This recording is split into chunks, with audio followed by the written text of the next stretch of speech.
ओम नमो भगवते वासुदेवाय। ओम नमो भगवते वासुदेवाय। ओम नमो भगवते वासुदेवाय। नारायणं नमस्कृत्य नरं चैव नरोत्तमं देवीं सरस्वतीं व्यासं ततो जयमुदीरये। शृण्वतां स्वकतः कृष्ण पुण्यश्रवणकीर्तना हृद्यन्तास्तो हि अभद्राणि विदुनोति सुहृत्सताम्। नष्टप्रायेषु अभद्रेषु नित्यं भागवत सेवया भगवतेरुत्तम श्लोके भक्तिर्भवति नैष्टिकी। कृष्णाय वासुदेवाय देवकी नन्दनाय च नन्दगोपकुमाराय गोविन्दाय नमो नमः। हे कृष्णा करुणा सिंधो दीनबंधो जगत्पते गोपेश गोपिका कांत राधा कांता नमोस्तुते। तप्त कांचन गौरांगी राधे वृंदावनेश्वरी वृषभानुसुते देवी प्रणमामि हरिप्रिये। वाञ्छाकल्पतरुभ्यश्च कृपा सिन्धुभ्य एव च पतितानां पावनेभ्यो वैष्णवेभ्यो नमो नमः। मूकं करोति वाचालं पङ्गुं लङ्घयते गिरिं यत्कृपातमहं वन्दे श्रीगुरुं दीनतारिणम्। हरे Krishna Krishna Krishna Hare Hare Hare Ram Ram Ram Hare Hare. Long weekend, or I don't know the reasons, but devotees are low today. Maybe they'll join. We'll get started.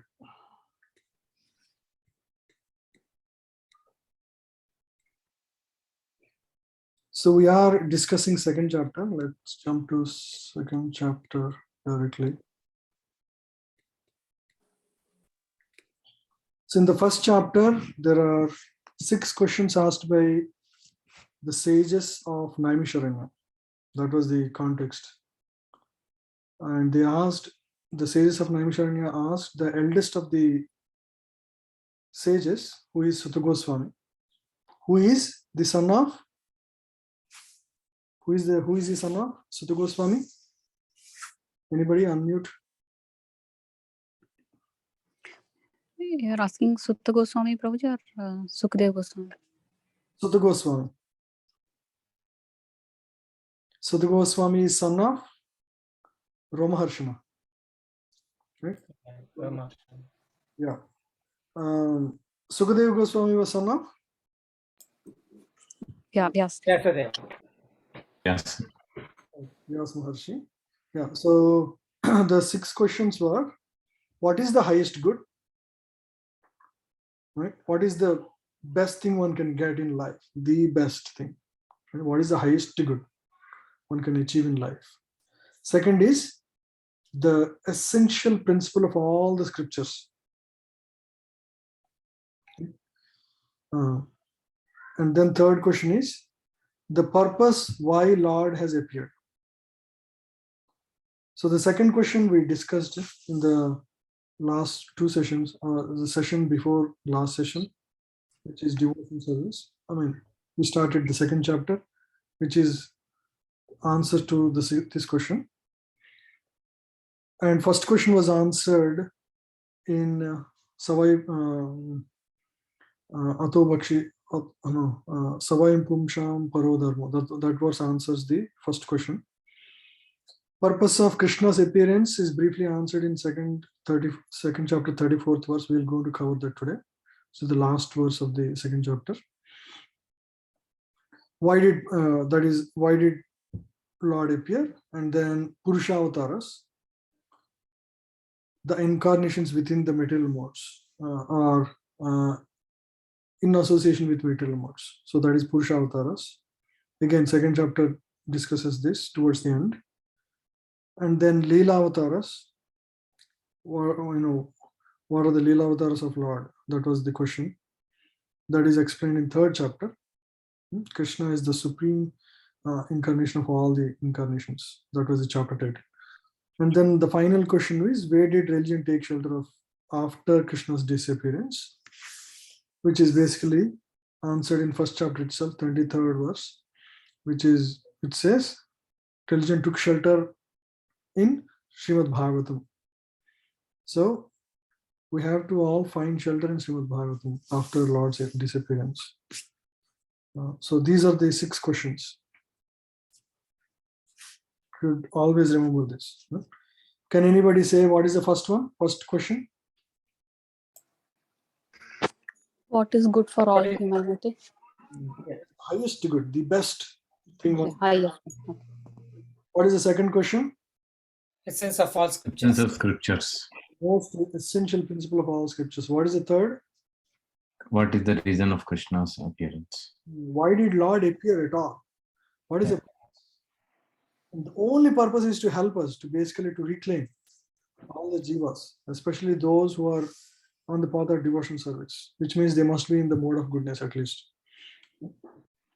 And then Leela Avataras, Purusha Avataras. Purusha Avataras. All the purpose of Purusha Avatars is what is Creation of this universe. why is the that is the means. Creation of the universe is the means, but what is the purpose of it? To facilitate the rebellious souls to the material existence and get frustrated and come back to him. Correct? The whole Purusha Avatara manifestation is done so that the living entities who are desirous of fulfilling in their material desires get an opportunity to fulfill those desires. Okay? The Karanarnava Sai Vishnu, Garbhodak Sai Vishnu, and who is the last? Vishnu. Hero Dakshina. In the heart of every jiva. All these three incarnations are purposely meant for letting the living entities enjoy the material existence and basically get frustrated and get out of it. Right? So these are incarnations in the association of material nature, because that is how these Purusha Avataras enable the the play of the living entities. So these are considered material incarnations, or we'll discuss that, Maya incarnations. And then there are Leela Avataras, where Lord comes to perform wonderful pastimes, enchanting pastimes, so that attracts the heart of the conditioned soul. So that is explained in 3rd chapter. Both important. One is to enable the the facilitation of sense gratification. Second is to actually reclaim. Both are needed because the jiva cannot enjoy by itself. So then it needs help of Paramatma. It needs the help of material resources. So Purusha Avatars are there for that purpose. Leela Avataras are to attract us back again. And then finally, what is the last question? Where did the Dharma take shelter after Krishna's disappearance? After Lord disappeared, there must be a place for jivas to take shelter. They need guidance on how to go back to Godhead. So that is given in, that is the last question. So the 2nd chapter, which is Divinity and Devotion Service. It has 5 sections. After hearing all the questions by the sages of Naimisaranya, Sutta Goswami prepares himself, first appreciates the questions. Thank you for asking these wonderful questions. Because why he appreciates, we discuss this. He thanks them for asking these questions. Why? Because these are questions related to For the benefit of the humanity. Yeah, they are for the benefit of humanity. And basically, what is the subject matter of these questions? They're all related to All to do bhakti and spirituality, and Krishna. Krishna. They are all related to Krishna, actually rooted in Krishna. And questions related to Krishna will benefit everybody because Krishna is the supreme Lord, supreme absolute truth. Anything related to Lord naturally helps every jiva, every living entity. So Those are appreciated by Sutta Goswami first. And then before he begins to answer the questions, who all does he offer his obeisances to? Tell me some of the names. Who did he offer obeisances? Narayanam Namaskrityam Naram Chaiva Narottam Devi Saraswati Vyasam Tato Jayam Udayirayet. So who are all there? Vyasadeva. Narayanam Namaskrityam. Lord Narayana. Narayana or Naram? Narayan Rishi, Lord Narayana, who is the presiding deity of where Vyasadeva was living in Himalayas, correct? Naranarayan Rishi also stay there. Okay, those are the two people from the presiding place of Vyasadeva. And then who else? Vyasadeva himself, because he is the original author of Srimad Bhagavatam. Okay, Saraswati Devi. Saraswati Vyasam. Yeah. So those are all the personalities one should worship before reading Srimad Bhagavatam. Sutta Goswami, before speaking and answering the questions, he first pays obeisances to all these personalities. Okay? And then how he first directly talks about devotion service, because this is the answer to the second question. What is the highest good? Performance of devotion service. So he answers that by saying, Savai Pumsham Paro Dharmo Yado Bhaktir Adokshaja Ahitaki Apratihata Yayatmasu Prasidate. What are the two important words in that? Apratihata. Pratihata means ceaseless. Ahituki means causeless. Means when you do something in the material world, what do you, why you do that? Because you expect some result. Right. But devotion service, tomorrow somebody asks you to perform some service in the temple, you don't expect anything. Then it's called ahaituki. Ahaituki means without any expectation. Selfless. Selfless. Apratihata means how it should be done. Should it be done like half an hour a day or 2 hours a day during the camping, rest of the time for sense gratification? No. Ceaseless means unstopped, continuously. Your life should be such that it's 100% spiritual. When you do like that, it gives you real satisfaction to the heart. And that is a natural condition of the jiva, soul. Right? Ahituki apratihata yayatmasu prasidati. Gives immense happiness to the conditions of jiva. That's the natural state. And then the next section discusses about work in the material world. Right? What is to be gained with all the work that we do in the material existence? The only thing that is to be gained in the material world is bhakti. Whatever you do, okay, doesn't matter. If that work does not raise the taste for hearing the pastimes of Lord Krishna, it is shrama evahi kevalam. Meaning, all those efforts will be useless.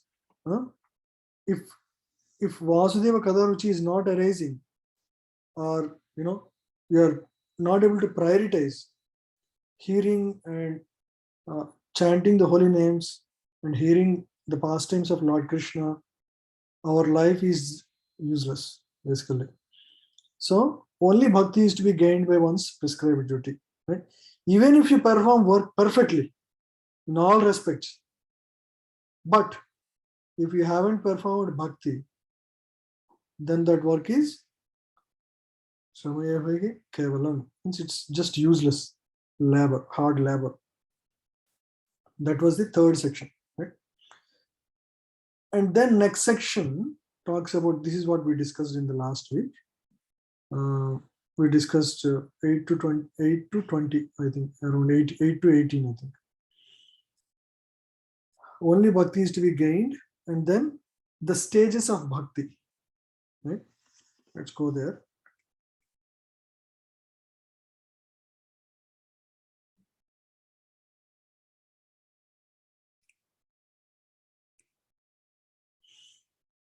Yeah. So the bhakti begins with what? We discussed this. What is the source of bhakti? Is bhakti because of your past actions?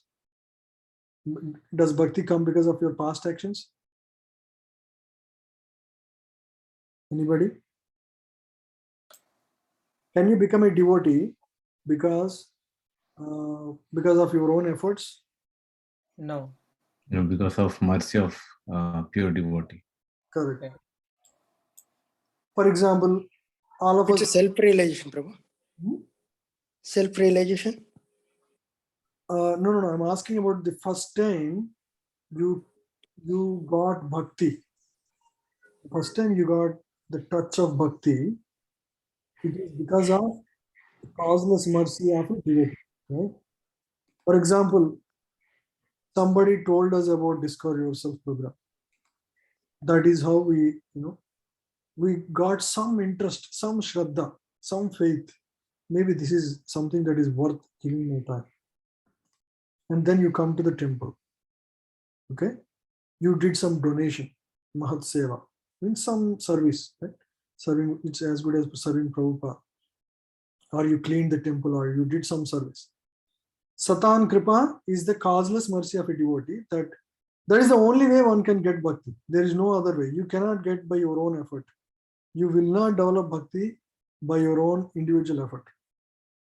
It is because of a book given by a devotee, or it is because somebody talked to you about devotion service. Some other living entity has to inspire you. That is how it starts. Satan Kripa.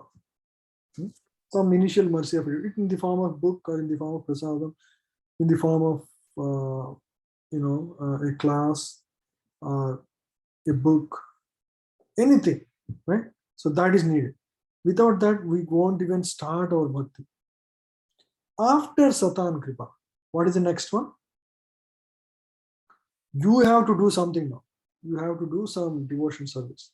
Mahat Seva. Okay? You have to render devotion service. It could be purchasing a book.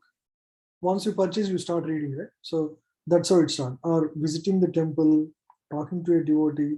You need to put some effort and push from your side. And then that Mahat Seva brings some kind of faith in your heart.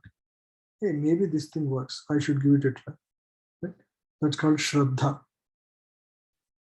After you develop Shraddha, you want to now sustain that Shraddha and grow from there. Right? You start chanting the holy name, and then seriously take shelter of a bona fide spiritual master. Guru Pada Shraya. Right? Guru Pada Shraya. So you take shelter of a Guru. And then what happens? Once you take shelter of a bona fide Guru, Bhajana Kriya begins. Right? Eagerness to hear Vasudeva Katha. So that happens. You would start chanting seriously. You would start hearing, attending classes. You would, spend your time valuing this spiritual life, valuing spiritual life. Correct? So that is Bhajana Kriya. Prabhu, quick question. There are many children who come from typical Brahminical families where they get initiated at a very early age. Basically, they get into the Guru Kripa stage, and then they start performing Bhajana Kriya. So that is also another route, right? It's a much accelerated It could stage. because in their past life they already had Satan Kripa, Mahat Seva, Shraddha. Mhm. They are directly starting with the Bhajan Kriya and Guru Pada Shriya. Right? Right. Even though you are not officially initiated, like all the devotees, right? For example, in our class now, they're already taking shelter of Prabhupada because they're reading from Prabhupada's book, they're hearing about Prabhupada. Today morning there was a nice session on Srila Prabhupada by Harivansh Maharaj. So like that, they are taking shelter of Guru. Right? So primarily Srila Prabhupada, who is the Siksha Guru. That is also like Guru Padashraya. Then Bhajana Kriya, right? You perform sincere devotion service. Then once you start performing, when you perform Bhajana Kriya, what happens? What does Krishna do? He is already in your heart. Once Anarthaneva. yes, he'll start cleaning with, Lotus. yeah, he will do whitewashing inside. Cleansing of the heart from what? Anarthas. Anarthas means, what are anarthas? Ardha means, what is the word ardha mean? Anybody? The material hankering, Prabhuji? Ardha means something valuable. Yeah. Anardha means something useless, basically. Unwanted, which we think is valuable, right? But is not actually valuable. What are anardhas in the heart? Kama, Krodha, Krodha, Moha, Loba. Moha, Matmas. Mother Matsarya. So these are anardhas, they are not ardhas. But we might think they are ardhas. That is a different thing. Like some may think envy is a good thing, or some may think lust is a good thing. They don't even identify them as bad. They think that is part of it. That is all right to have it. But they are unwanted things. When one starts chanting the holy name, taking shelter of the Supreme Lord, starts hearing Srimrata, start hearing the pastimes of the Lord, what happens? From within, Lord start rubbing the heart, cleansing the heart from the propensities for material enjoyment. These are all the sources through which we enjoy the material existence. So Kama, Krodha, these are various ways to express our propensity to enjoy the material existence. As soon as one starts chanting the holy name, Lord would be rubbing these unwanted things. We might wonder, oh my God, 10 years since I'm chanting, but doesn't seem to go away. What to do? Correct? Do you feel like that? I feel like that. So our anarthas have been there for millions of lifetimes. So we should be patient until we completely get rid of unwanted things in our heart.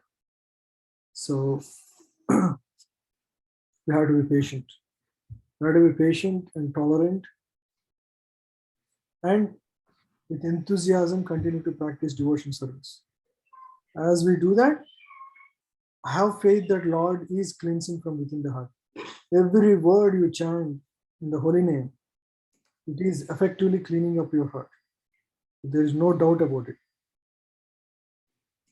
Yeah. So that is 17th verse. Let's start. Prabhu, the anarthas are removed through the Guru, right? Only when we take the shelter of the Guru, then Krishna reveals himself in our heart and he cleanses the heart. Yes, I mean, you need to be in touch in Guru Parampara. Yes. So this is a beautiful verse we already covered. Srinvatam Sakatah Krishna Punya Shravana Kirtanam Hridyantasto hi Abhadrani. Abhadrani means unwanted things. Right? Vidunoti Sihrit Satam.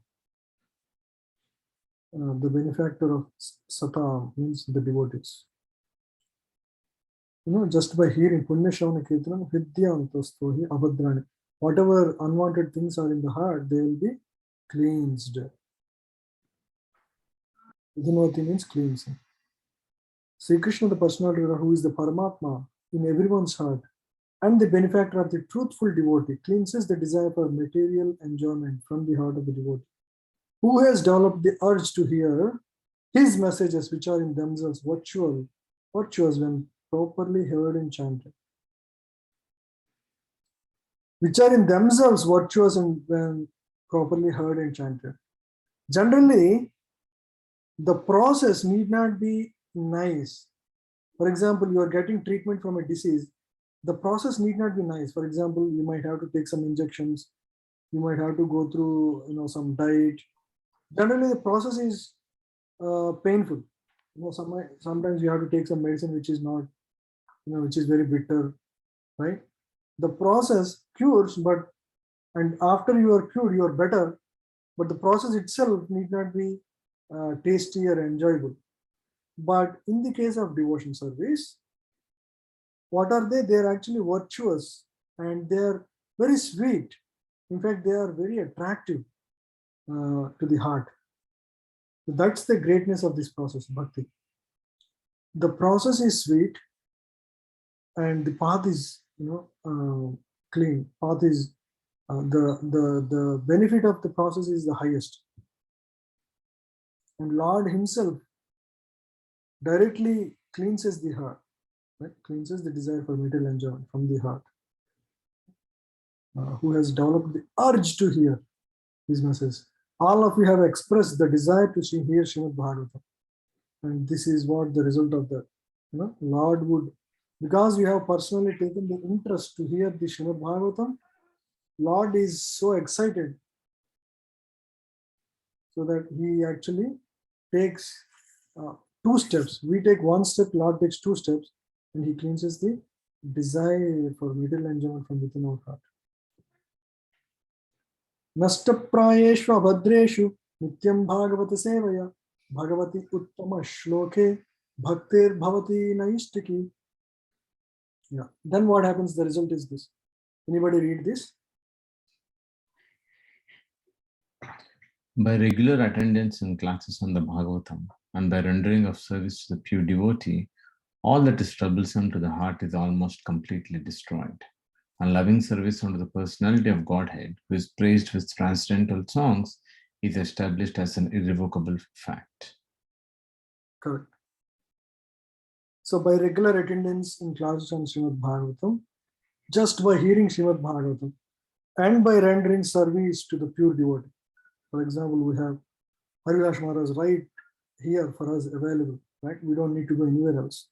So we have all the opportunity. We don't have anything that's lacking. We have full opportunity. All that is troublesome to the heart, abhadran, is almost completely destroyed. You see, there is a word, almost. It means that it takes a while to actually cleanse the entirety. Doesn't mean that you don't progress. You keep progressing. You keep progressing through nishta, asakti, ruchi, but still there might be some contamination. There might be still some little bit of lust, little bit of anger, little bit of pride, little bit of envy. But majority, 98% is gone. Okay. This is actually troublesome to the heart. Envy is so painful to the heart. And anger is so painful to the heart, and also, it's also not good for body. And loving service unto the personality of Godhead, who is praised with transcendental songs, is established as an irrevocable fact. Means we won't doubt it. The process is perfect. Here is the remedy for eliminating all inauspicious things within the heart, which are considered to be obstacles in the path of self-realization. The remedy is the association of the Bhagavatas. There are 2 types of Bhagavatas, namely the book Bhagavata and the devotee Bhagavata. Both the Bhagavatas are competent remedies, and both of them are either of them can be good enough to eliminate the obstacles. Okay. The devotee Bhagavata is as good as the book Bhagavata because the devotee Bhagavata leads his life in terms of the book Bhagavata, and the book Bhagavata is the full of information of personality of Godhead and his pure devotees, who are also Bhagavatas. Bhagavata book and person are identical. There are two Bhagavatas. One is the book Bhagavata, the second is person Bhagavata. Who is a person Bhagavata? Anybody? Pure devotee who is living by the principles of the. Correct. Who is 100% living by the, means every endeavor, every thought of his such a personality, right, is aligned to Krishna's desires. No sense gratification, no desire for, any kind of, any tinge of, again, same example, like we have examples here in our temple right here, right? So the devotee Bhagavata is a direct representative of Bhagavan, the personality of Godhead. So by pleasing the devotee Bhagavata, one can receive the benefit of book Bhagavata. Human reason fails to understand how by serving the devotee Bhagavata or the book Bhagavata, one gets a gradual promotion in the path of devotion. But actually, these are the facts explained by Srila Narada Deva, Narada Muni, who happened to be a maidservant's son in his previous life. So the story of Narada Muni is given. So who was Narada Muni in his previous life? He was a son of a maid servant. The maid means she was basically serving in the ashram of great sages. When the sages were staying for the Chaturmasa, she was cooking for them, serving them prasadam every day, while the sages were discussing the pastimes of Lord and performing various spiritual activities. So they were serving. And Narada, as a small boy of 5 years, was also joining his mother, and we're going to discuss this in detail in the next chapters. So he was accompanying his mother and he was eating the remnants of the sages. Sages were blessing them, especially Narada Muni. And in that way, just by serving Bhagavatas, okay, Narada Muni became who he was in the next life as the greatest sage of all time.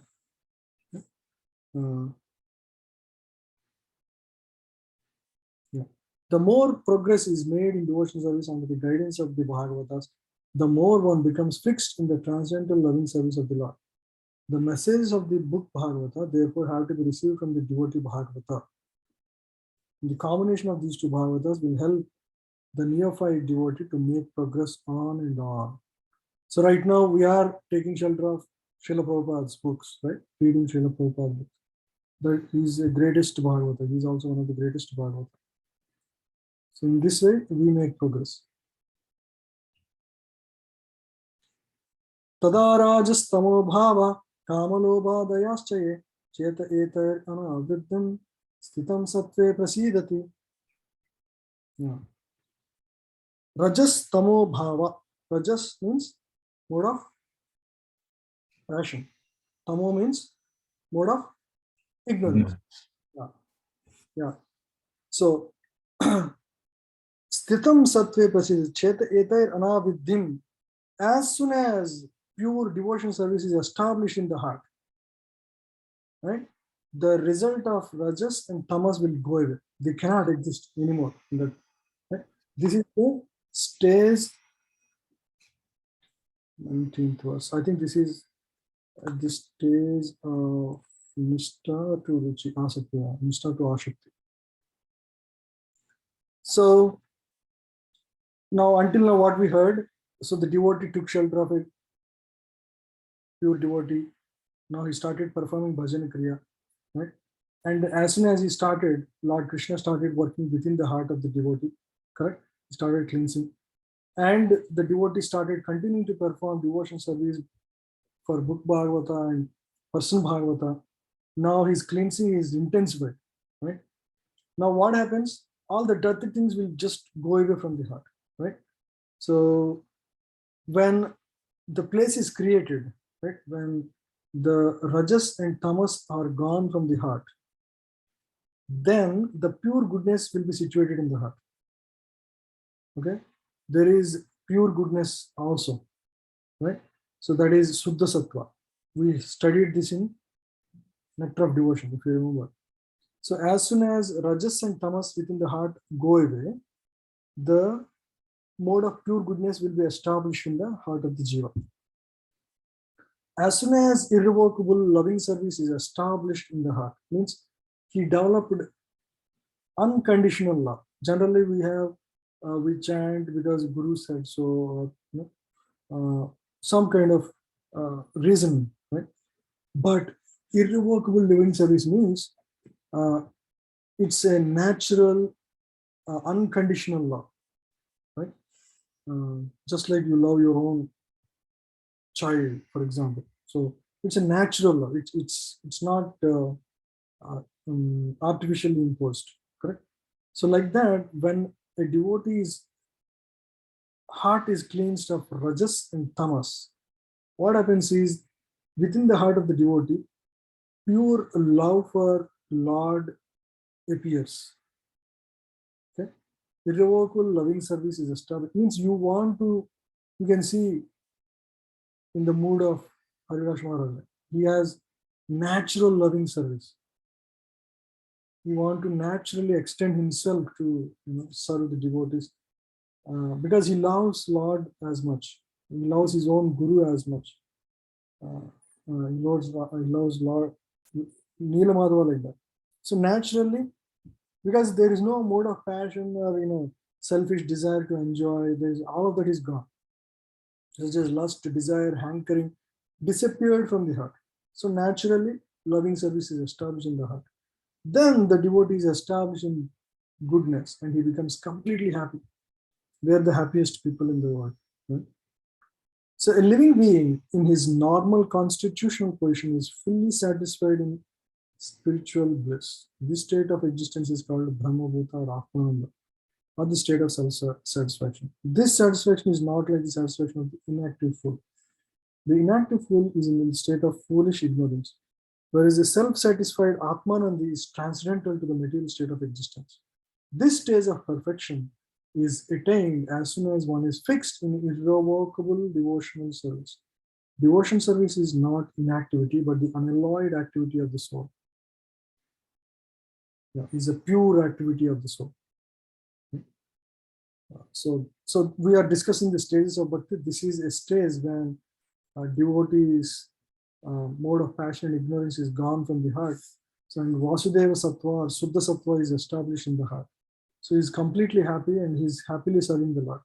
So the effect of devotion service becomes manifest by complete elimination of these effects of passion and ignorance. Devotee is fixed at once in the mode of goodness and he makes further progress to rise to the position of Vasudeva, or the state of unmixed sattva. This is Suddha Sattva or Shuddha Sattva. Only in this Suddha Sattva state can one always see Krishna face to face by dint of pure affection for the Lord. Right? Premanjana Churita Bhakti Vilochanena. Right? Means a devotee can see the Lord, right? Because his eyes are anointed with the salve of love. Salve means anointment.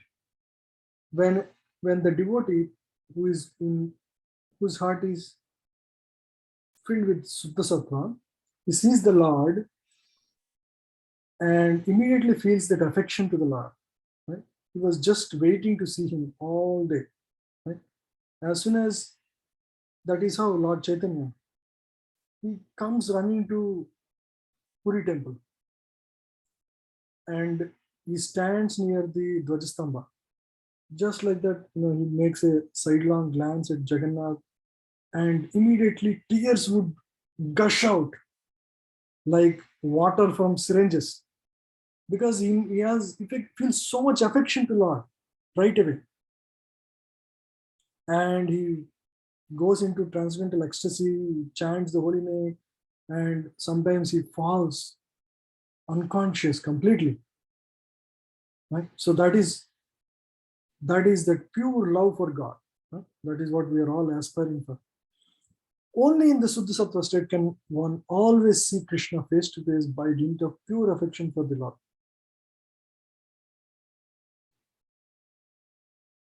Yeah. Now what happens after that stage? Now we are getting to the next stage, 20th, right? This is Bhava, Bhagavad Tattva Jnana. Once you are in that, once pure goodness is established, all the knowledge of the pastimes and leelas of the Lord will be revealed in her. So evam prasanna manaso bhagavad bhakti yogatah bhagavad tattva vijnanam mukta sangasya jayate. Please read.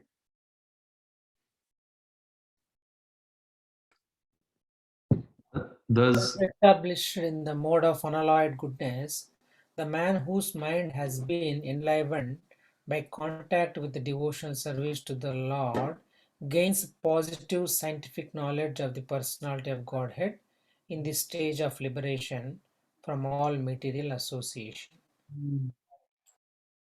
This is gaining positive scientific knowledge. What does that mean? As we chant the holy name purely, right? As our holy name chanting Nama will reveal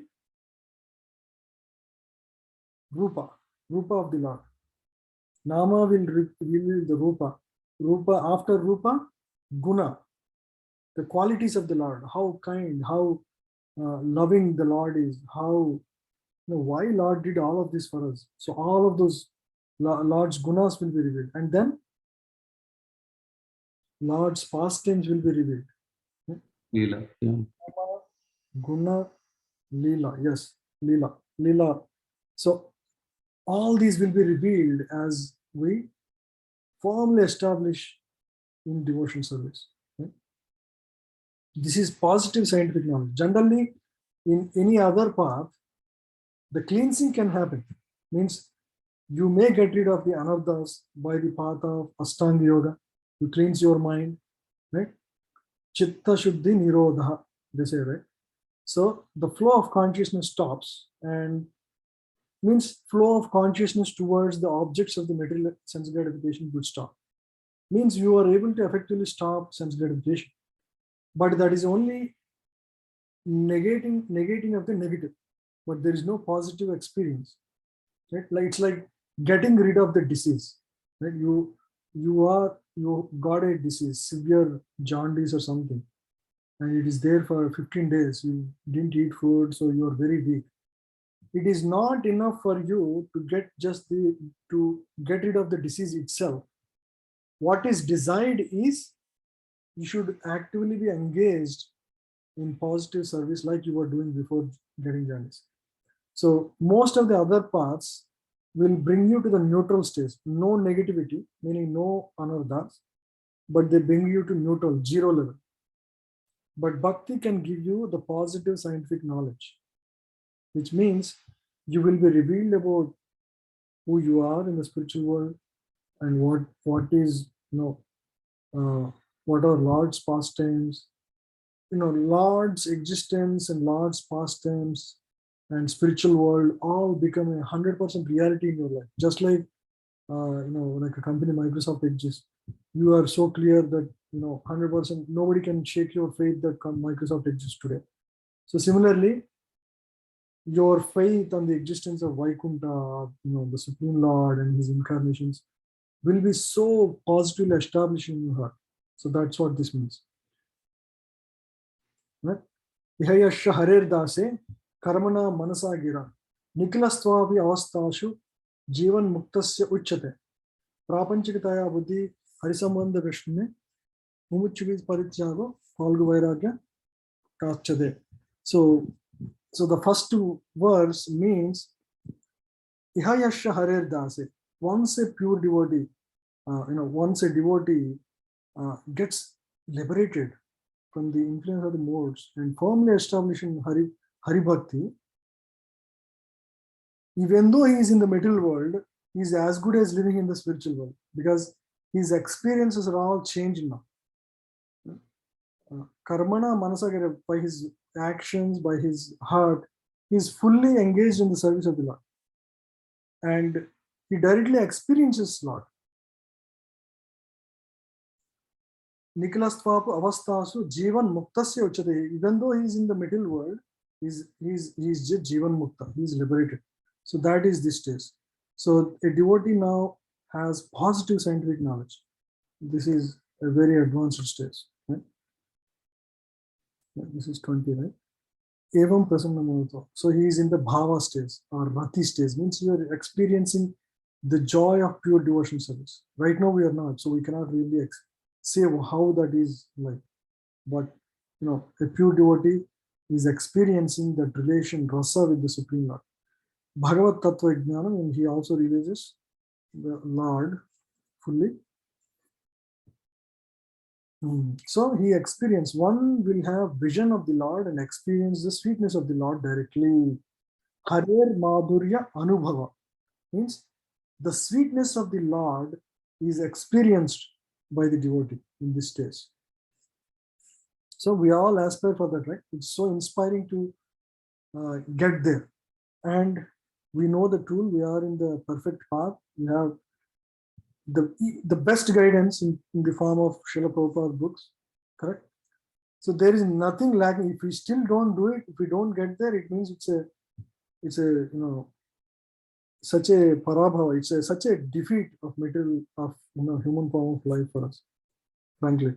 So this is the overall stage. Satam Kripa begins with the mercy of a devotee, and the devotee, now the jiva performs some little bit of mahat seva, engages in some service by visiting the temple or donating, and then that improves, develops the faith in the heart, shraddha, and then he becomes fixed and he performs, he takes shelter of a bona fide spiritual master and performs bhajana kriya. Then the Lord from within the heart starts working. Bhakti is started in his life and anardhanivritti starts happening. This is the longest stage, anardhanivritti. If you don't take seriously chanting, don't rise in the Brahmurta, don't chant good rounds, you will be stuck the entire life in anardhanivritti only. Then one becomes fixed up, means no matter what, he will never give up devotion service, whether health is good or bad, financially good or bad, loss of family members, doesn't matter. He continues without any hindrance, ceaselessly, right? Ahaituki apratihata. So then he enters the stage of nishta. Then Lord, then positive knowledge is revealed. Right? Nama will reveal Rupa, Rupa will reveal Guna, Guna will reveal Leela. So in this way, now natural taste for pure devotion service develops in the devotee, that is Ruchi, and Asakti, where special interest, the only interest of the devotee at this stage is Bhakti, how I can perform devotion service, how I can bring more devotees to the temple, to the lotus feet of Krishna, because he's 100%, he has 100% clarity, right? He has special interest. Then he experiences the transcendental joy in the devotion service, bhava, and ultimately achieves prema. We discussed these stages in nectar of devotion in a lot more detail. And then after prema, the devotee experiences the form of the Lord. It's a reality, He would see the form of the Lord, darshana, right? And he experiences the transcendental joy of devotion service, Hare Madhurya Anubhava. Right? It doesn't mean these are not there at Bhava or Asakti or Ruchi. They are there. Hare Madhurya Anubhava and Darshanam may not be there, but the experience of bliss is there in all these stages, Ruchi onwards. Okay? Yeah, so that's about these stages. Any questions on this?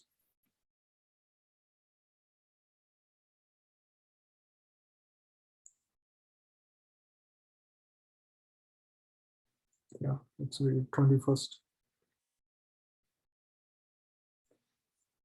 Vidyate hridaya grandis chidyante sarva samsaya khyante chasya karmani drishta evatmanishvare.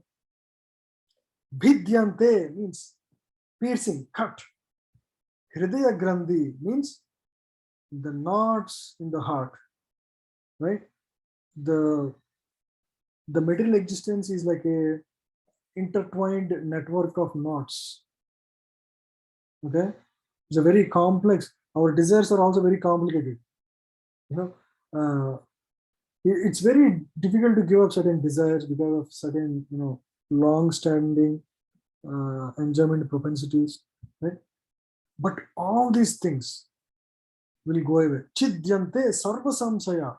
Chidyante means, cut into pieces, just like, um,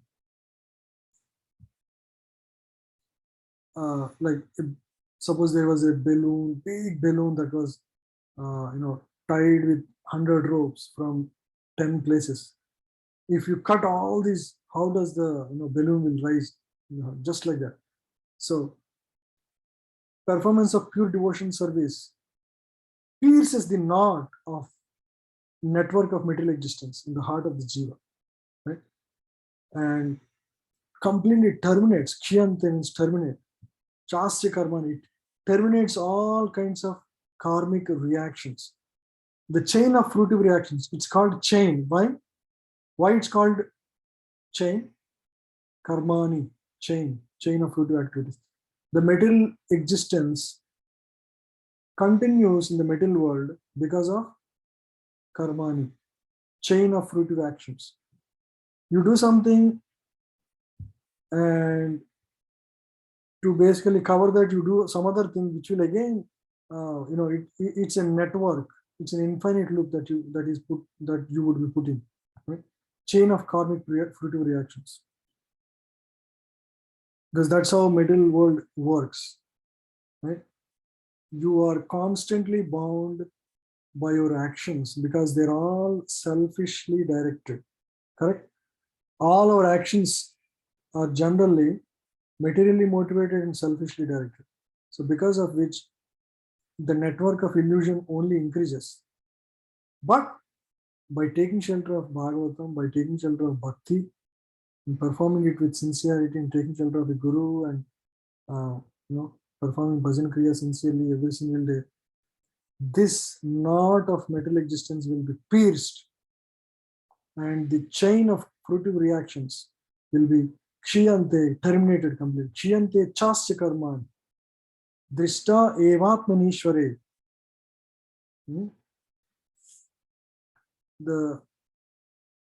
Please read. Thus the knot in the heart is pierced, and all misgivings are cut to pieces. The chain of fruitive actions is terminated when one sees the self as master. The knot is pierced, the performance of devotions, and all misgivings are cut to pieces. The chain of fruitive actions is terminated.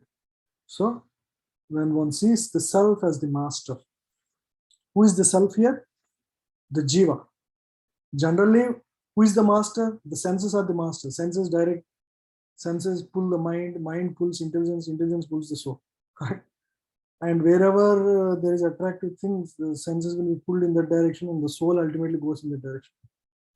But by reversing the chain, one understands that Jiva, Atma, is the real master of all this chain reaction. Right? Now, finally, he gets control of the senses fully.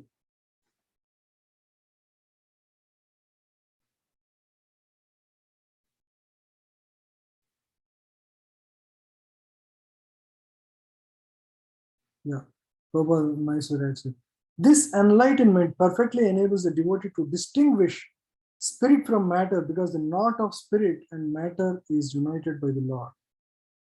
This knot is called ahankara. This knot that I said will be pierced by the performance of devotion service.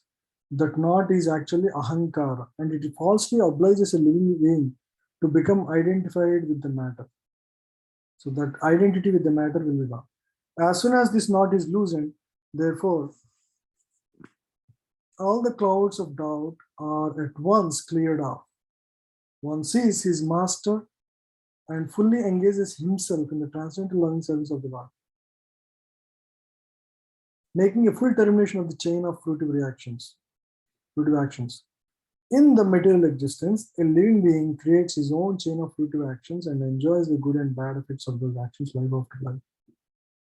But as soon as he engages himself in the loving service of the Lord, he at once becomes free from the chain of karma. His actions no longer create any reaction. Ato vai kavayo nityam bhaktin paramaya muda vasudevaya bhagavati kurvanti atma prasadinam prasadani. Yeah. Certainly.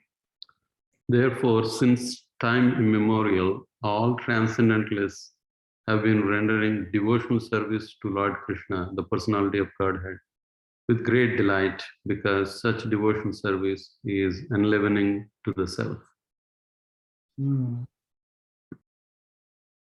Now, this is like summary of all these above. So above verses describe the stages of bhakti, how a devotee progresses from having no devotion service to a pure devotee. Right? Now, this is summarizing. So the main essence is rendering devotion service to the Lord Krishna, the Supreme Personality, with great delight. Right? Because devotion service can be performed in a pleasant way compared to any other process. Most other processes require a lot of strict austerities and really giving pain to body, mind, and they're not easy. Right? But devotion service is enlivening to the self. Atma prasadani. Prasadani means enlivening. Very nice word. Right? Atma prasadani. Bhakti is Atma prasadani.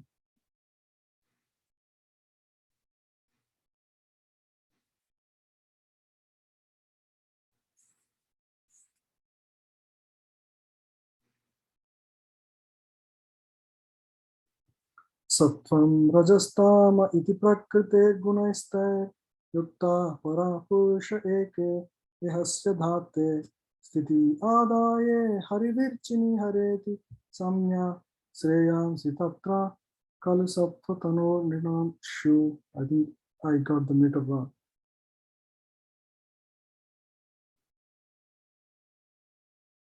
Brahma Samhita meter. Anybody want to try this? Sattam rajastama iti prakritirgunaste yukta para purusha eka ihasya date stuti adaye harivrinchi hareti samya shreyam sitatra kalu sattvatanor su. Yeah, I think it is close. Thank you. Please read. The transcendental personality of Godhead is indirectly associated with the three modes of material nature, namely passion, goodness, and ignorance. And just for the material world's creation, maintenance, and destruction, he accepts the three qualitative forms of Brahma, Vishnu, and Shiva.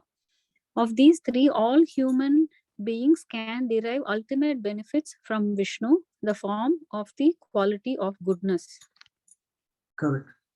So until now, we discussed the stages of bhakti. It is also glorification of the process of bhakti. Now, Lord describes in this section 23rd to 33 how worshipping Krishna is the highest object of worship. Krishna is the only object of worship, right? There are so many objects people worship in the material existence. But this will focus on the glory of worshipping Bhagavan Sri Krishna. Okay, starting with verse 23. Yeah. So, Lord indirectly associated three modes of material nature. What are the three modes? Passion, goodness, and ignorance. Right? And why he does that? He just does that for material world's creation, maintenance, and destruction. Right? Because material existence is created for the enabling the sense gratification propensity of the conditioned soul.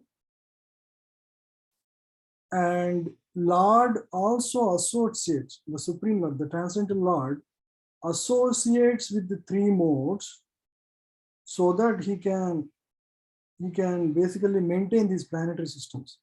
of material existence, right? So he accepts the qualitative forms, mode of passion, Brahma, mode of mode of ignorance, Lord Shiva, and mode of goodness, Vishnu. Of the three, all human beings can derive ultimate benefit from Vishnu, the form of quality of mode of goodness. Why and those details will be discussed in the next few verses. Okay?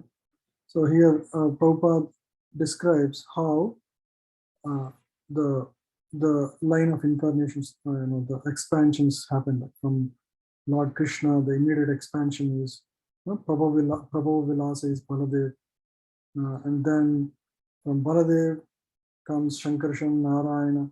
From Narayana comes Chatavyuha, and then from there Narayana comes Mahavishnu, and then from him comes Garbhodaksa Vishnu, from him comes Kshirodaksa Vishnu. So all of that is described here. The Lord Vishnu is worshipped by devotion service only, and if anyone has to continue prison life in the middle world, he may ask for relative facilities for temporary relief from the different demigods like Shiva, Brahma, Indra, and Varuna. No demigod, however, can release the imprisoned living being from the conditions of material existence. Right?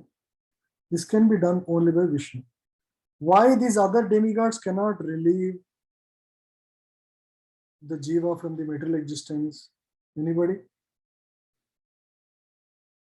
This can be done only by Vishnu. Why not? What about Brahma, Shiva, Indra, Varuna? Why can't they deliver, first of all? Because they themselves do not are also in the cycle, right? They're the cycle of birth and death, or creation and recreation. Correct. Because their powers do not allow. They are, what are they? They are actually empowered representatives of God. Correct. Empowered means empowered in certain ability. Right? Indra, for controlling the rain. All that he can give is only rain. If you go to Indra, all that he can give you is rain. Varuna has again similar water. Vayu, air. So like that, and Saraswati for education, Lord Shiva for some material facilities. So like that, they're all designated representatives of God for certain facilities only. And they can only give within their capability, and their capability does not include giving liberation from material existence. So they cannot give. It's beyond their abilities and power to basically bestow liberation. So they cannot.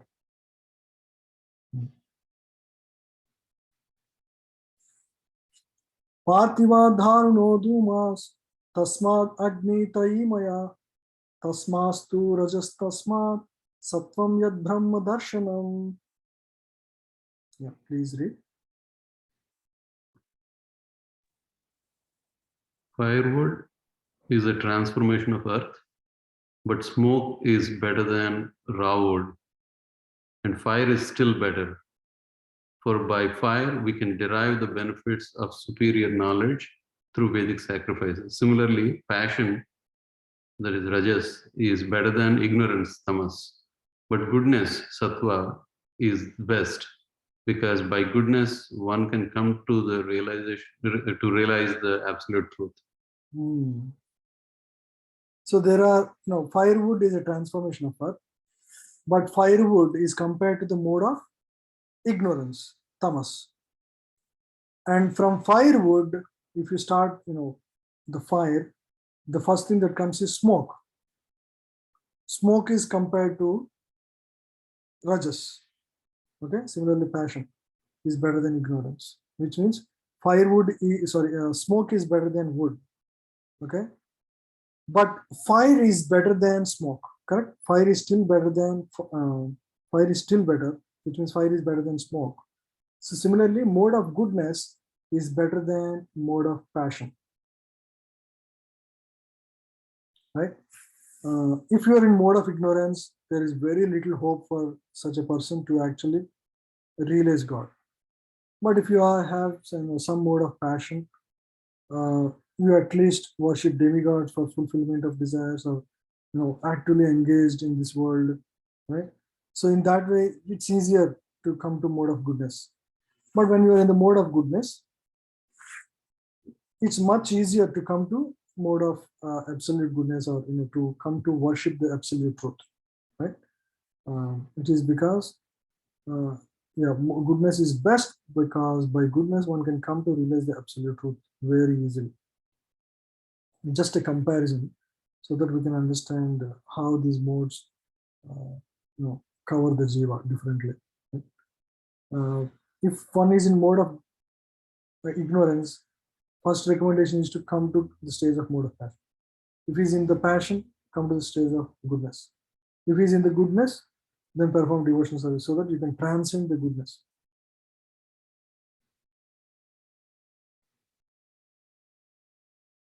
It is further comprehended herein that one has to rise to the platform of the mode of goodness, so that one can be eligible for devotional service of the Lord. But if there are impediments on the progressive path, anyone, even from the platform of tamas, can gradually rise to the sattva platform by the expert direction of the spiritual master.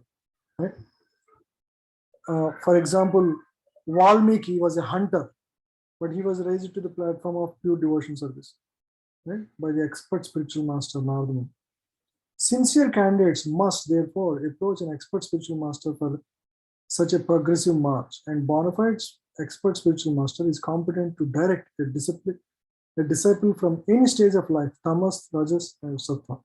Who is the best example for this? In the recent times, Srila Prabhupada. Look at all the hippies, they were all taking drugs, which means they are in the mode of Ignorance. No, tamas. But they were raised to pure devotees now, right? Many of them are spiritual masters themselves, which means that shows the potency of the spiritual master and the potency of the devotional service, both, and the sincerity of the devotee. Again, all of that is needed. It is a mistake, therefore, to consider that worship of any quality of any form of the Supreme Lord is equally beneficial. Right? It's a mistake. Except Vishnu, all separated forms are manifested under the conditions of material energy, and therefore the forms of material energy cannot help anyone to rise to the platform of sattva. They cannot. Right? None of these other forms can rise, which alone can liberate a person from the material bondage.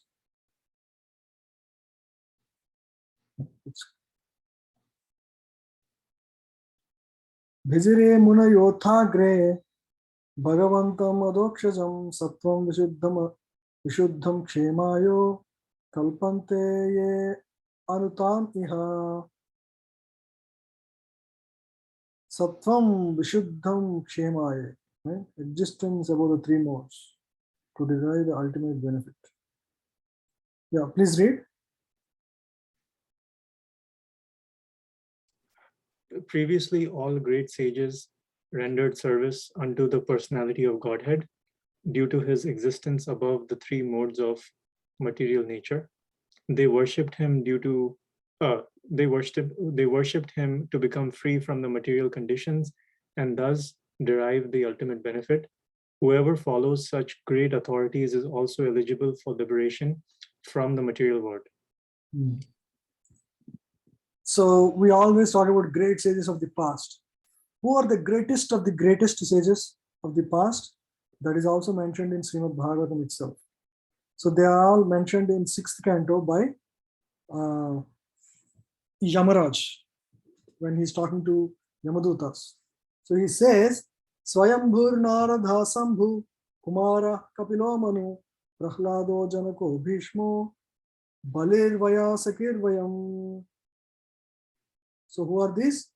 Lord Brahma, Bhagavan Narada, Lord Shiva, the 4 Kumaras, Lord Kapila, the son of Devahuti, Swayambhuva Manu, Prahlad Maharaja, Janak Maharaja, grandfather Bhishma, Bali Maharaja, Sukadev Goswami, and I, means Yamaraj. Yamaraj is talking now. So I myself know the real religious principles. So whenever you hear Narada Uvacha, you should have extra attention because they know the religious principles more than anybody else. These are Mahajanas. Mahajanas means those who lay the path for everybody else, for the ordinary jivas to follow in their footsteps. My dear servants, this transcendental religious principle, which is known as Bhagavata Dharma, or surrender unto the Supreme Lord and love for Him. Who is talking? Yamaraj is talking. He is a pure devotee. He is uncontaminated by the material modes of nature. It's not contaminated modes of nature. It is very confidential and difficult for ordinary human beings to understand.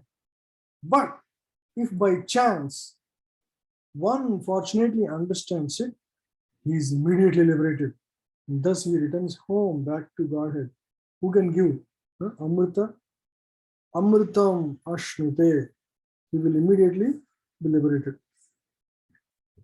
So, Lord Shiva is a great devotee of Lord Krishna. Right?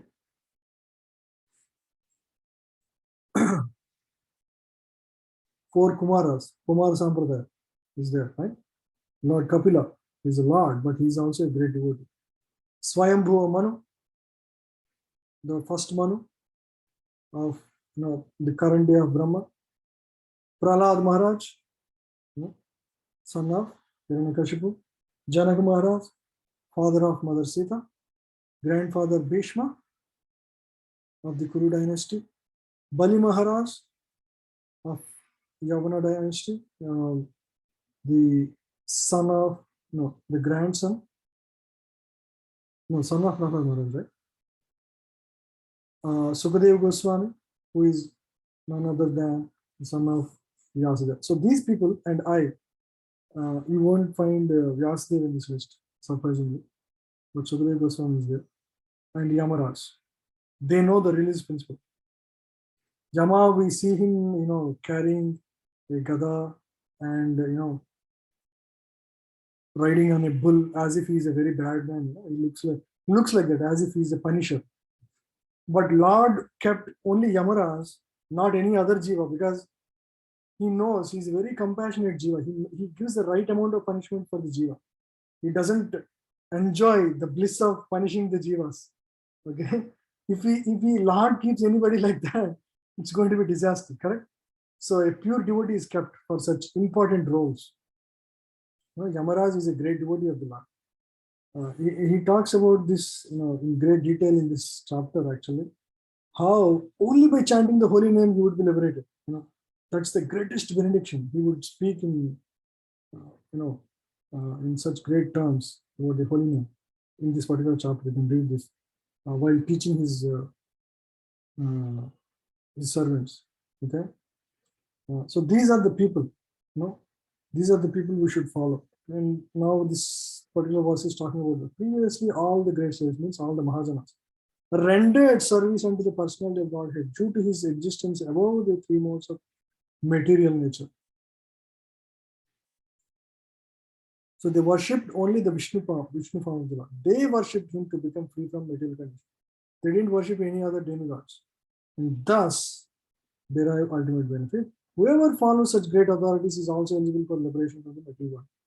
If you want to be liberated, follow in the footsteps of all these great sages. And you look at any of them, Prahlad Maharaj, Bali Maharaj, Sukadeva Goswami, they're all worshippers of either Narsingadev or Rama or Krishna, Vishnu worshippers.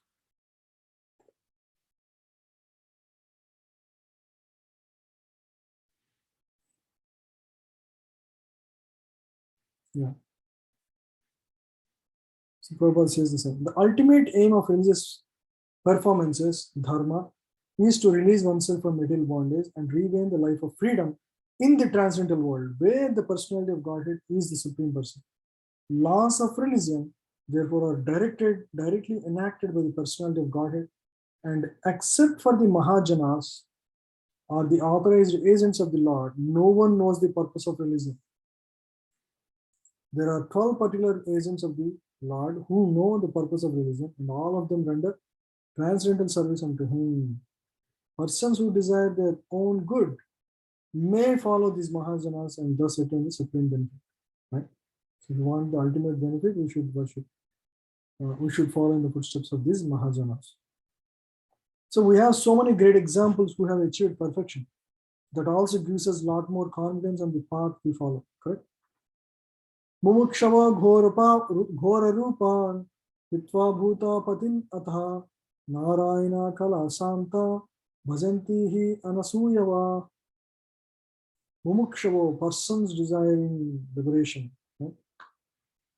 And this verse is talking about people who want to desire, who are desiring liberation, what forms they should avoid worshiping. Okay? Yeah, please read.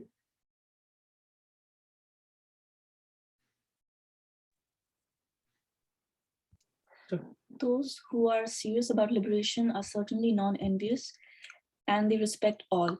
Yet they reject the horrible and ghastly forms of the demigods and worship only the all-blissful forms of Lord Vishnu and his plenary portions. When they say reject, it doesn't mean that they disrespect. They do not worship those forms. Horrible and ghastly forms of demigods. Some of these horrible forms are, it's mentioned here. Kala Bhairava, Smasana Bhairava, Shani, Mahakali, and Chandika.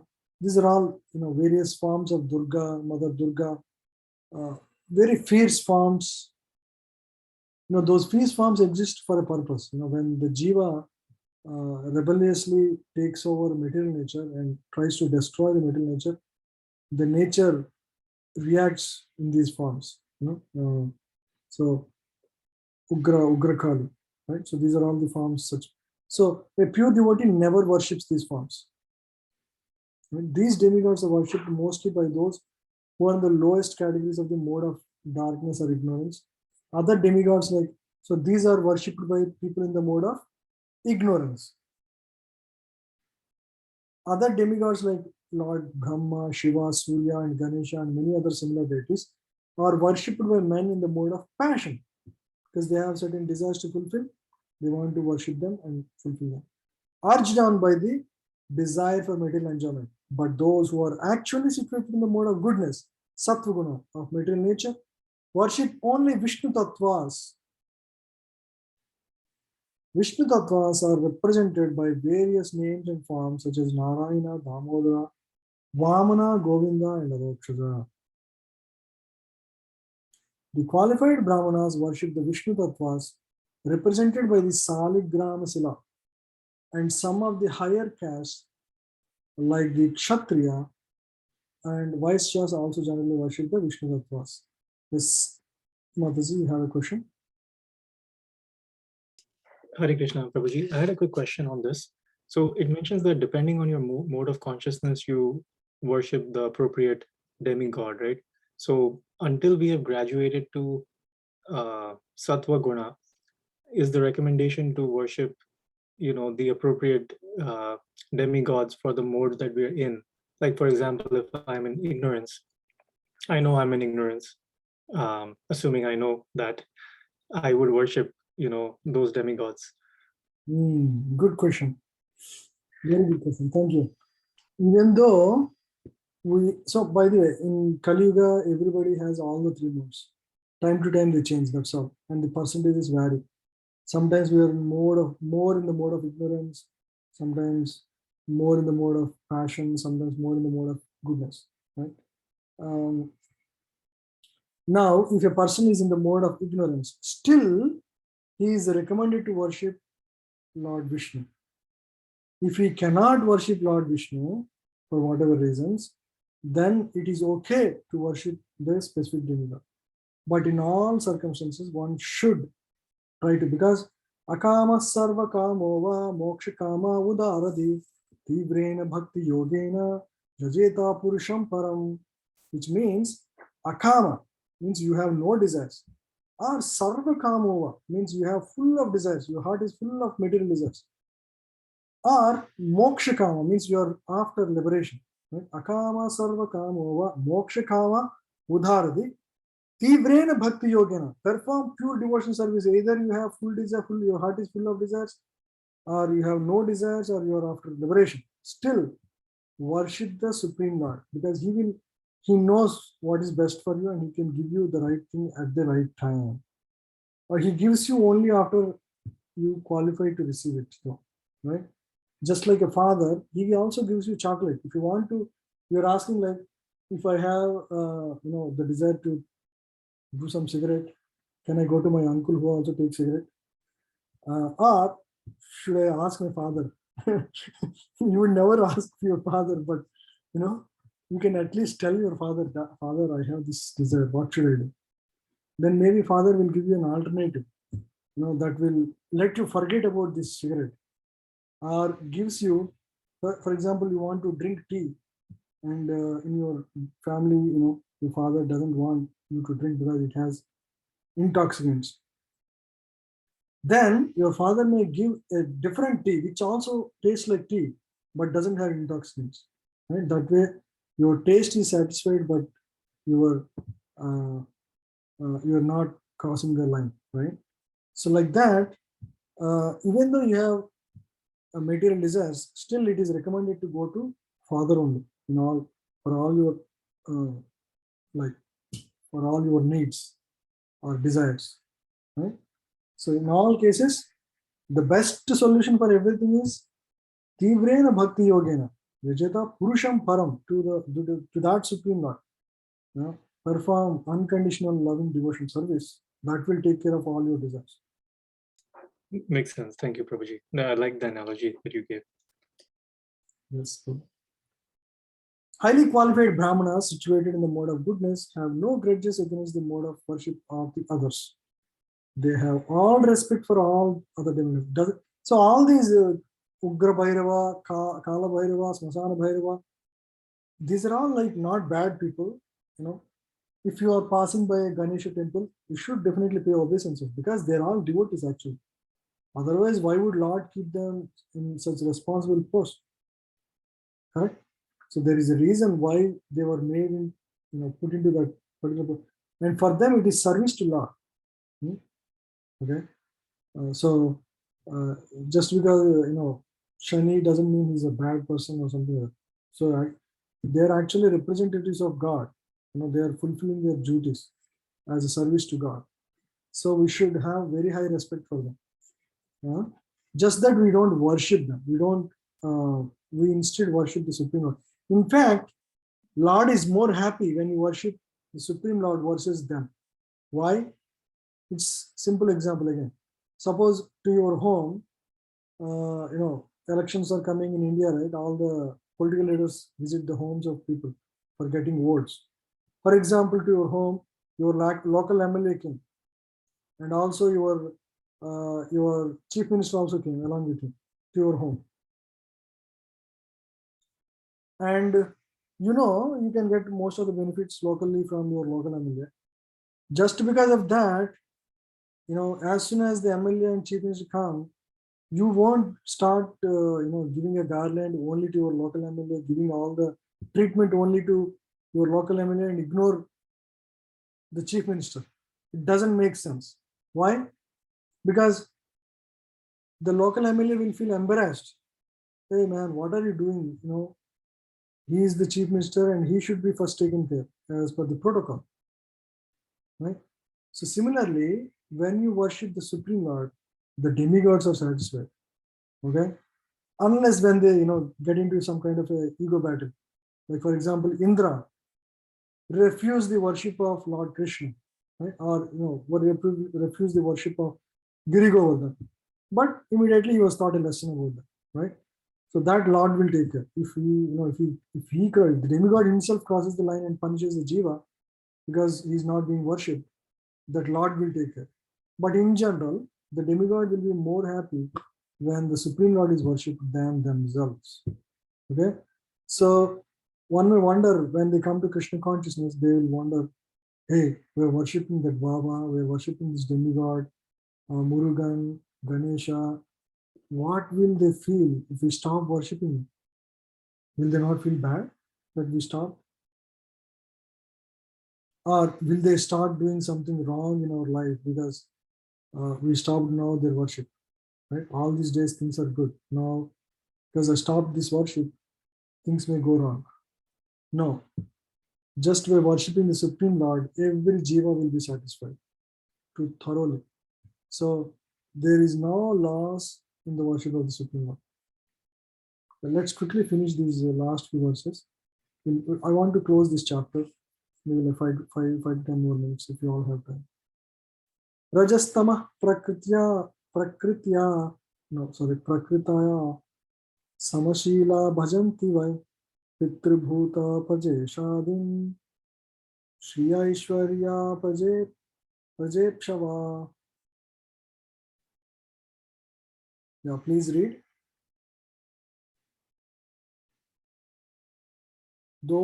Please read. Those who are in the modes of passion and ignorance worship those in the same category, namely the forefathers, other living beings, and the demigods who are in charge of cosmic activities, for they are urged by a desire to be materially benefited with women, wealth, power, and progeny. The person in the mode of ignorance. So based on, so you can work backwards, right? If you are worshipping a particular demigod, or you have a strong inclination to worship certain demigod, like Durga, that clearly tells what mode you are in. You see, you are worshipping Durga. What is the mode? Kalabhairava, any of these forms. What is the mode in which you are? Ignorance. Yes, mode of ignorance. If you are worshipping Ganesha or Lord Shiva, then the mode- Rajas, Passion. passion, yeah. If you are worshipping Vishnu, then you are in the mode of goodness. So you can work backwards because naturally you are attracted based on your mentality, right? You worship certain forms because you are in that particular mode. You resonate well with that mode of the demigod.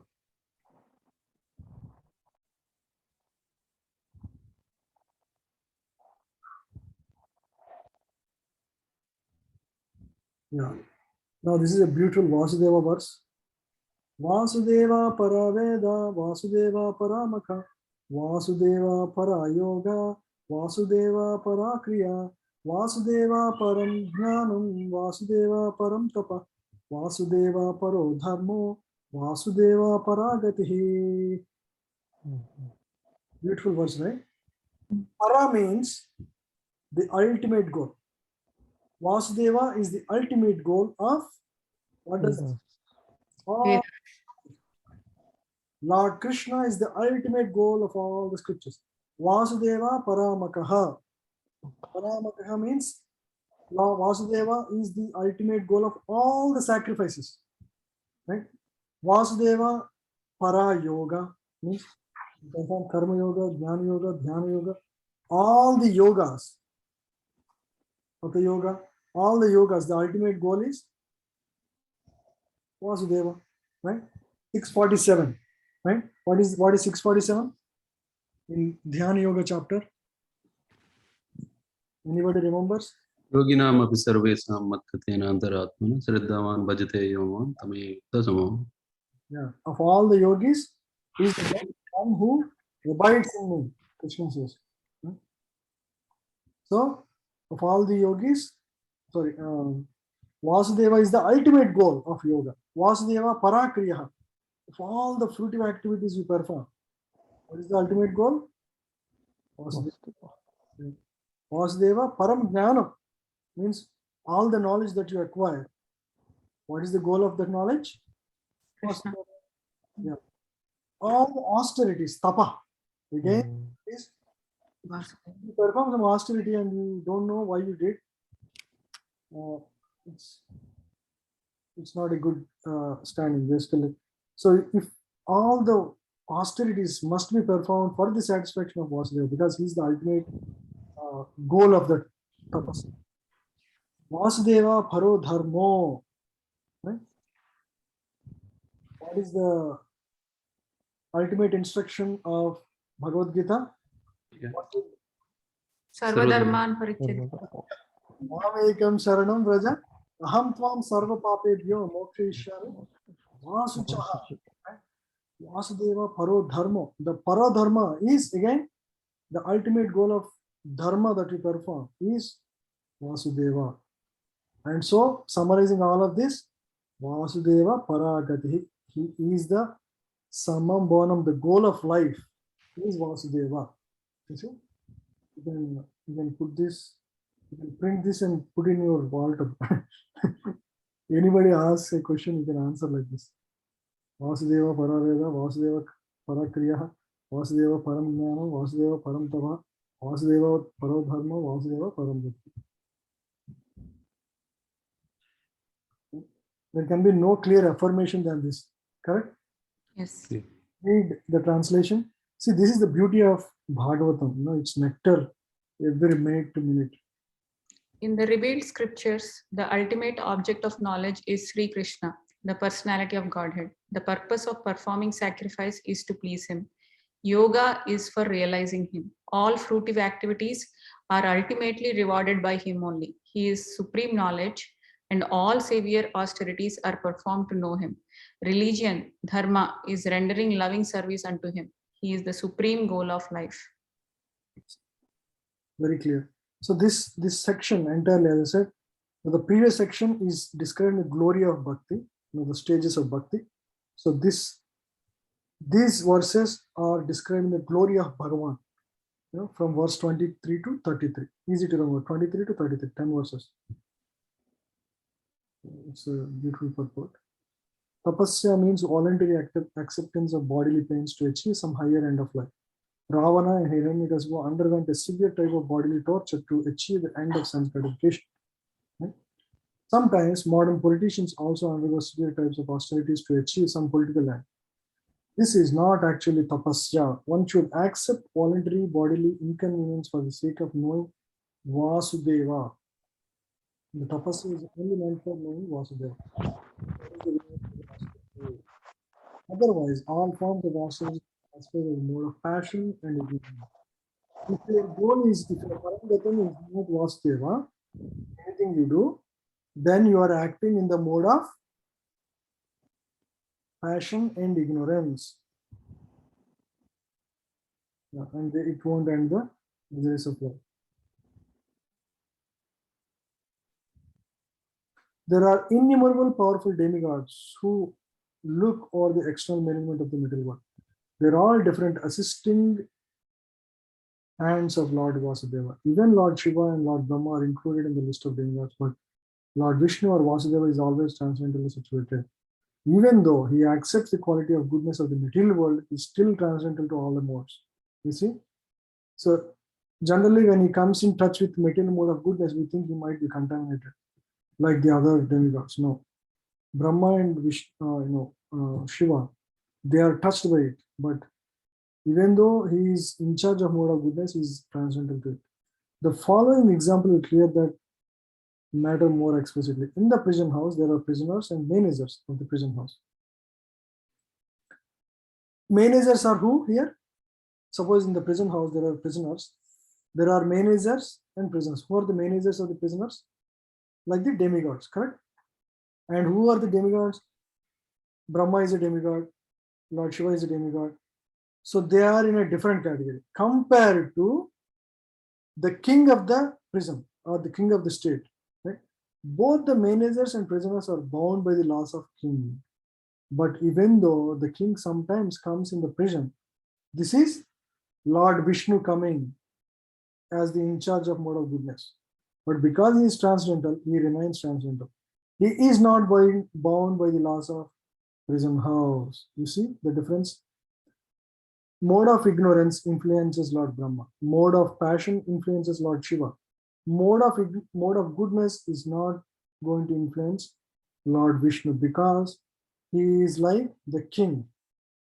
Other demigods are like managers, so they will be influenced by the modes.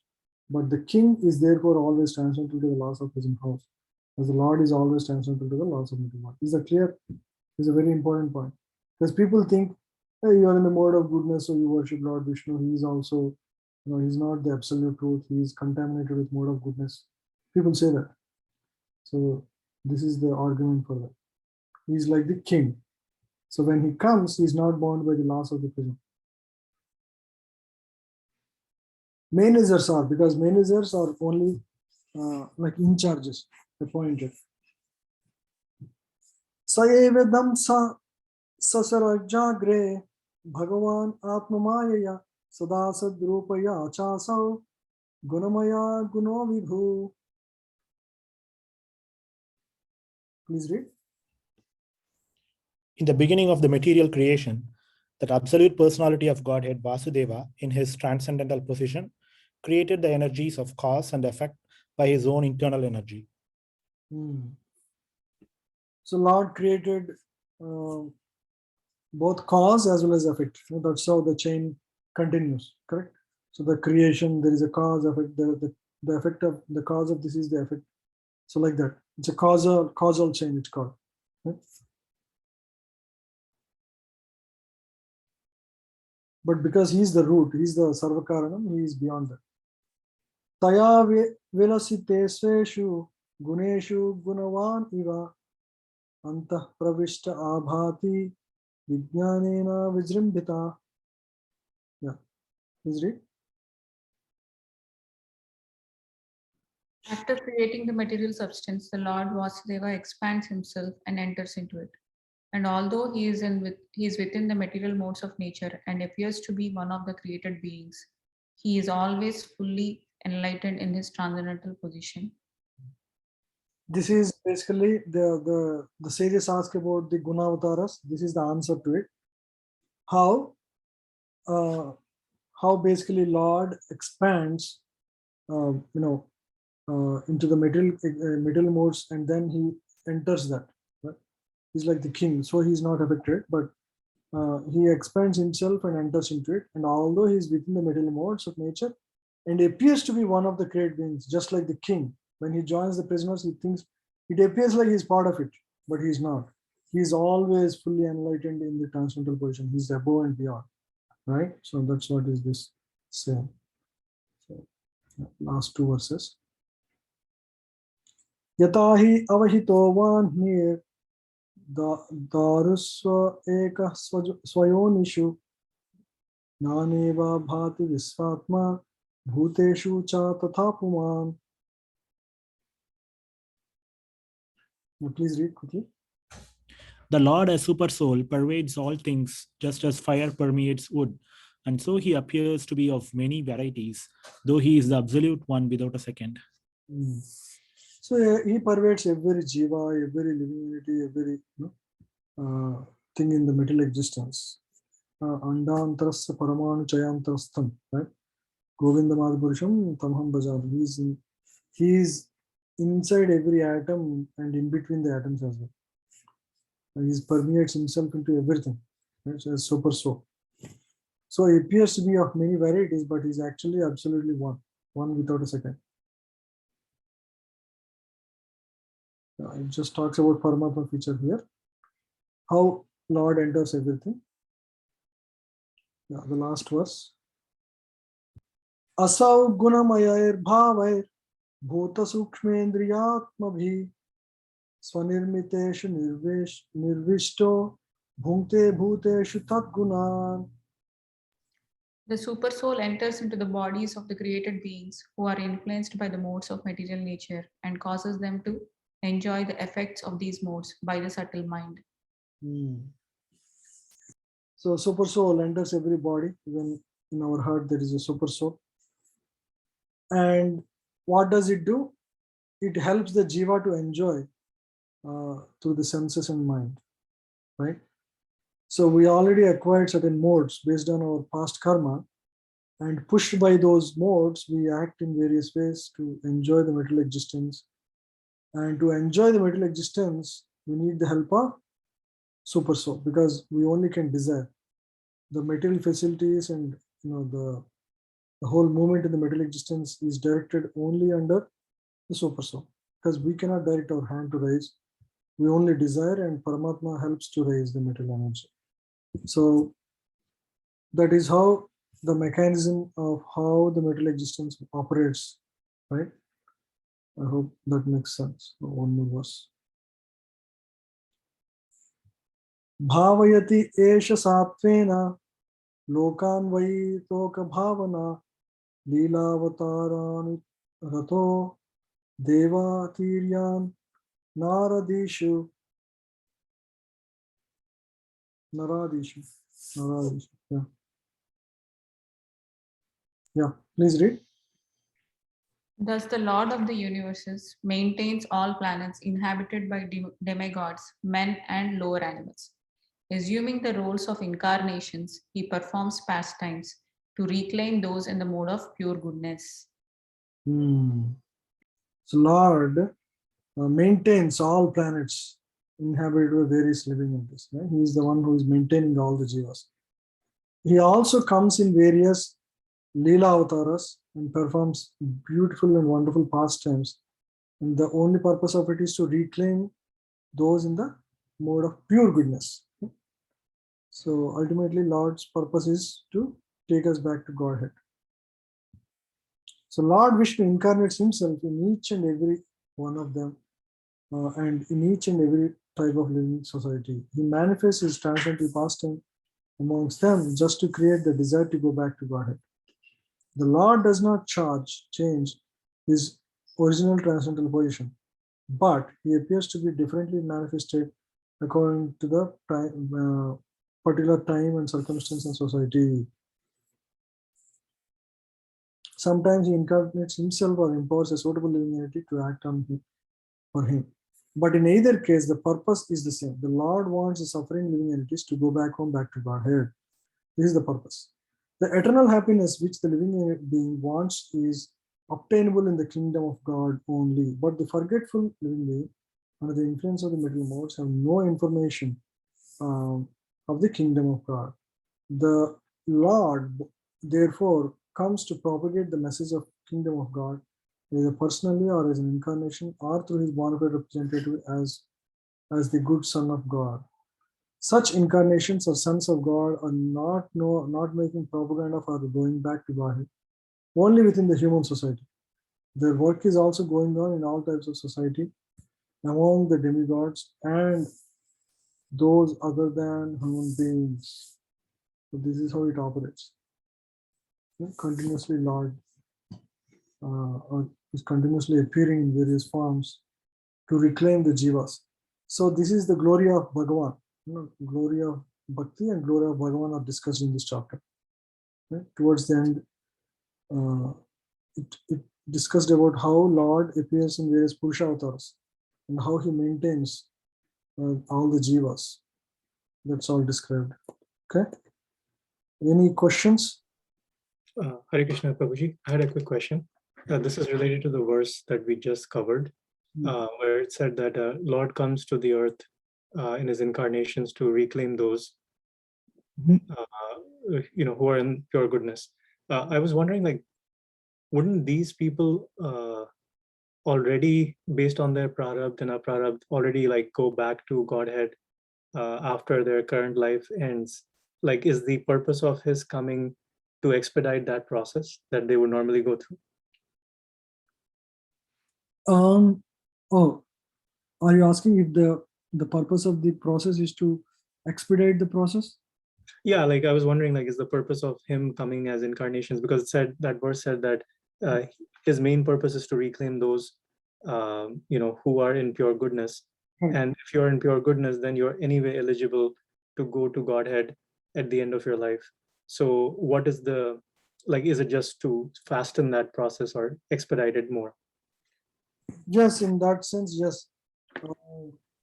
Because ultimately Lord will come and reclaim the jivas, whether you can call it incarnation or not, or the appearance. But in general, when the devotee is ready and ready to leave, ready to go back to God and ready to leave, Lord or his empowered representative will come and pick the devotee up. Right? Like Vishnu Dutas. For example, for Tukaram, it was a very explicit scene where Bhakta Tukaram received Vishnu Dutas to go back to Godhead, to Vishnu Loka. Right? It just happened like 500 years back. Not every pastime is equally visible, or it doesn't mean that for others Vishnu is not coming. He might be coming in an invisible form. But the idea is that Lord would come and reclaim the jivas. Lord or his empowered representative like Prabhupada or his disciples.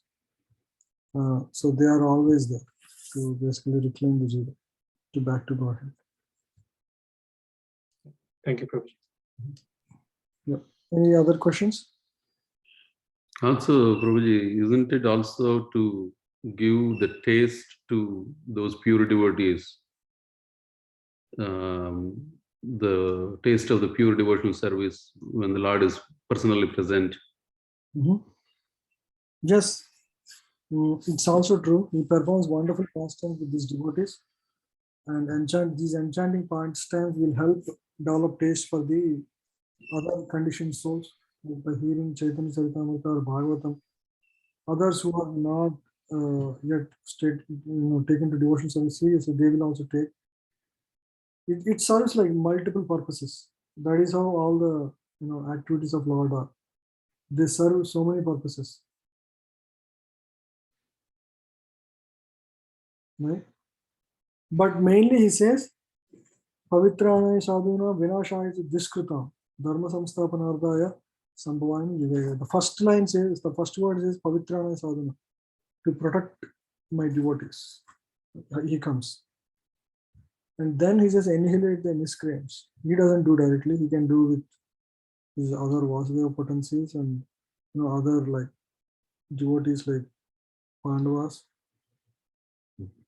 He doesn't need to do himself directly.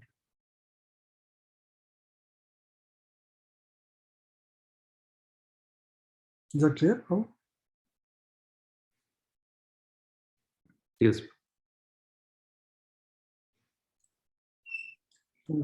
One other quick question. One of the verses we read, it talked about only the Mahajans and Krishna know the purpose of religion. I wanted to ask, like, is there any scripture that talks about what is the purpose of religion? Or my understanding was that it was to go back, to learn about who God is and how to go back to God was the purpose of religion.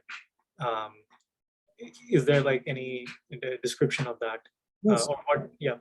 The second chapter talks about in detail the second section that we discussed about the first chapter also talks about that dharma projita kaitavotra paramo nirmatsaranam sata. So the purpose of religion is to develop love of Godhead. That is the only purpose. There is no other purpose. So there are mainly Bhagavatam talks about that more than anything else actually. So let's see like.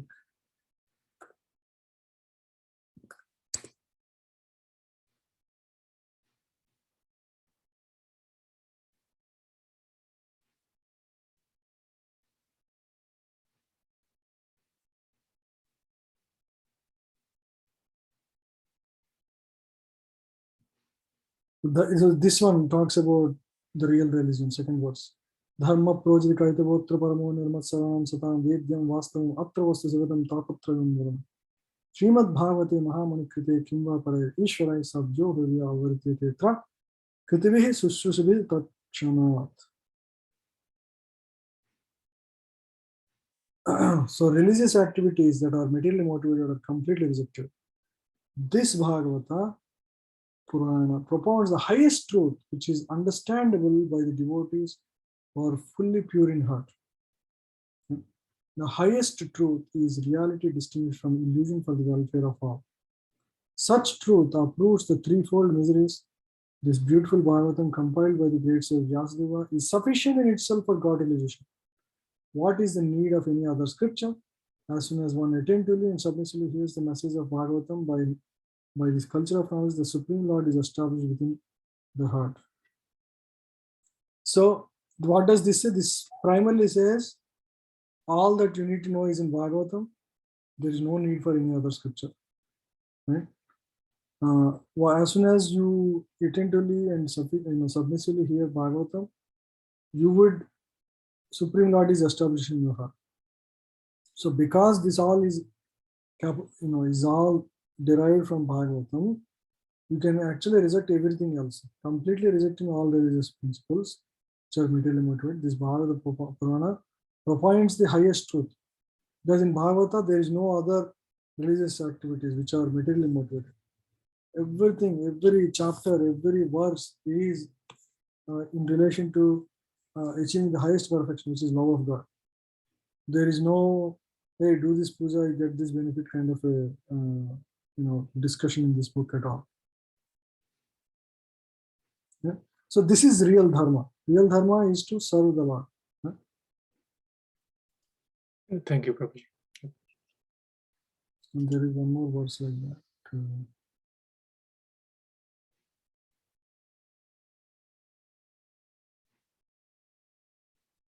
Yeah.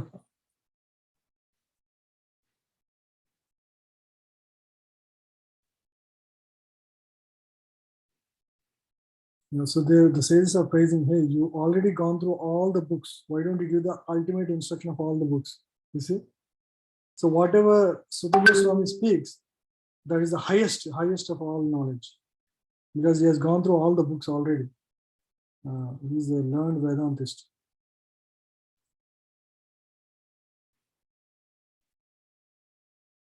Yeah, okay. If nothing else, we'll end the class here. Thank you very much. Next chapter is even more interesting. Krishna is the Supreme Personality of Godhead. He is the source of all incarnations. So we will very firmly establish how Krishna is the source of all incarnations. Next chapter. Very important chapter. Okay. So foundation is being laid now with all these chapters. So I have for all of you. Okay. Yeah, sorry. Yeah, I have an assignment for all of you. So we discussed about the stages of bhakti, which is the 4th section of 2nd chapter.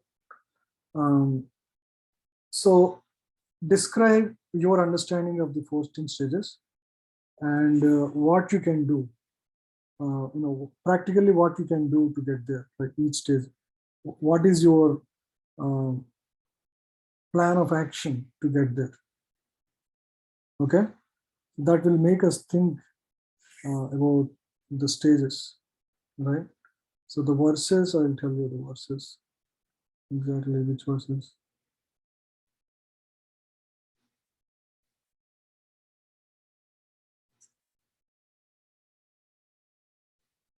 Verses 16 to 21.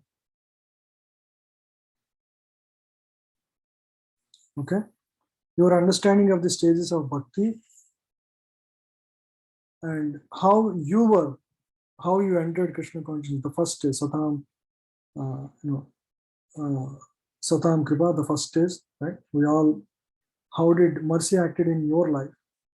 So this way it's a time to meditate on the great, with gratitude on what you have received in your life. Okay, and also your plan to get to the next stages of devotion beyond the Anartha Nivritti stage, right? So please spend some time. It should not take more than 15 minutes after you're thinking about it.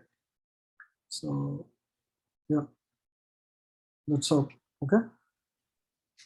Prabhuji, actually I'm traveling to India this Friday, Prabhuji, so I'm not sure how much I'll be able to attend classes in coming weeks. I'll try my best from there. Otherwise, I'll be back by end of December, Prabhuji. The other thing is I am considering to move the classes to in person. Anyone has any concern or objection, we'll do maybe in Chaitanya Sundar Prabhu's home or. Yes, Prabhuji.